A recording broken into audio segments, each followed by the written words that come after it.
எல்லோருக்கும் வணக்கம். மீண்டும் பெண்ணினம் பற்றி சற்று காண்போம். சங்ககால பெண்கள் 3, 6, 9, 10, 20, 21 என்று நூற்றாண்டுகளின் பெண்கள் பற்றி பேசினோம். 20ஆம் நூற்றாண்டில் வாழ்ந்த பெண்களையும் சற்று யோசித்தால் சினிமா நட்சத்திரங்களாக திகழ்ந்த பல பெண்கள் தன் துறைகளில் சிறந்தும் இசை, பாடல், தயாரிப்பு, இயக்கம், கதைவசனம் என 7-8 துறைகளில் சிறந்து விளங்கிய பெண்களையும் தனது கணவர்களுக்கு தொழில் அமைத்து கொடுத்து முன்னேற்றி சிறப்படைய செய்த பெண்களையும் நாம் காண்கிறோம். இன்றும் அன்றும் இராணுவத்திலும் போர் படைகளிலும் சிறந்து விளங்கிய பெண்களை கண்கூடாக காண்கிறோம். தான தர்மம் செய்வதிலும் குறைந்தவர்கள் அல்ல. நம் பெண் தெய்வங்களை பற்றி கவனித்தால் அவர்களில் போரை நடத்தி செல்ல, படையை அமைக்க, ஆயுதங்கள் அளிக்க, அசுரர்களை வதைக்க என ஆண் தெய்வங்களுக்கு துணையாக இணையாக நின்று வழிநடத்தி சென்ற கதைகளை காண்கிறோம்.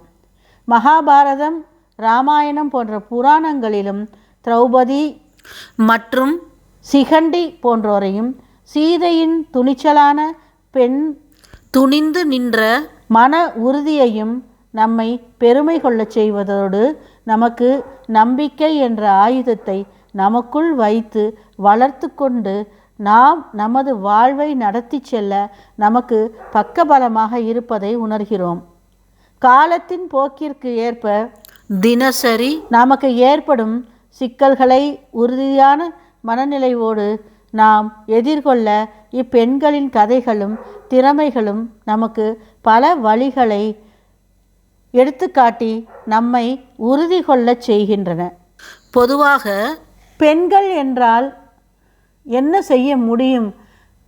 நாட்களை கடக்கவும் வாழ்க்கையில் அவளுக்கென்று சில கடமைகளை காலம் முழுவதும் செய்ய வேண்டும் என்ற ஒரு வளையத்திற்குள் நிற்காமல் தன்னால் ஒரு குடும்பம் எப்படி உயர்கிறது என்பதை உணர்த்தும், குடும்பத்தை நன்கு நடத்தி செல்லும் பெண்கள் தமது வாழ்வை வழிநடத்தி செல்ல வேண்டியதும் அவசியம்.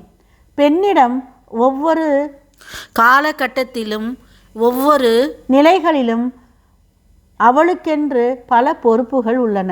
ஆனால் அதையும் மீறி மற்றொரு துறையில் தன்னை நுழைத்து கொண்டு தன்னை வளர்த்து கொண்டு தானும் வளர்ந்து உடன் இருப்போரையும் வளர்த்து கொள்ள வேண்டியது அவசியமாகிறது.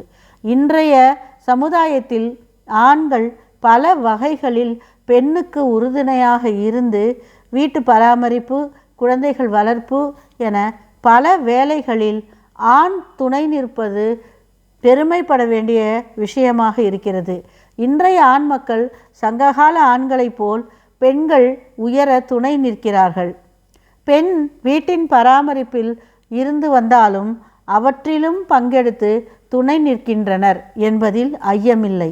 ஆனால் இன்றைய நிலையில் எல்லா பெண்களும் சம பலன் அடைகிறார்களா என்றால் இல்லை. எல்லா ஆண்களும் பெண்களை போற்றுகின்றனரா என்றால் இல்லை. இது போன்ற மாறுதல் அடையாத ஆண் பெண் இரு பாலரும் தமது நிலை குறித்து சற்று சிந்தித்து தன்னைத்தானே செப்பனிட்டு கொண்டால் இன்றும் மனித குலம் இன்னும் மேன்மையுற வழி பிறக்கும். பாரதியார் கூறியது போல் நம்மை பிடித்த பிசாசுகளை விரட்டி நன்மையை கண்டு மனம் மகிழ்வோம். கிருஷ்ண பரமாத்மா சொன்னது போல், இன்று நான் பிறருக்கு என்ன செய்தேன், நான் எனது ஆத்மாவிற்கு என்ன செய்தேன், எதை உணர்த்தினேன் என்று எண்ணி நம்மை நாம் செப்பனிட்டு கொண்டு நமது வாழ்க்கையை போற்றி வழிநடத்தி சென்று மற்றவர்களுக்கு நாம் ஓர் உதாரணமாக இருக்க வேண்டும் என்பதையே எல்லோரும் உணர்த்துகிறார்கள்.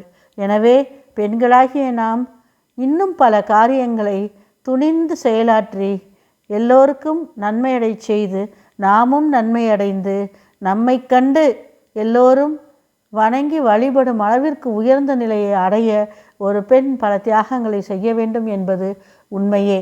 எனவே நல்வழியில் நல்ல விஷயங்களுக்கு தியாகங்களை செய்து நமது வாழ்வை நாமே மேம்படுத்திக் கொள்வோம்.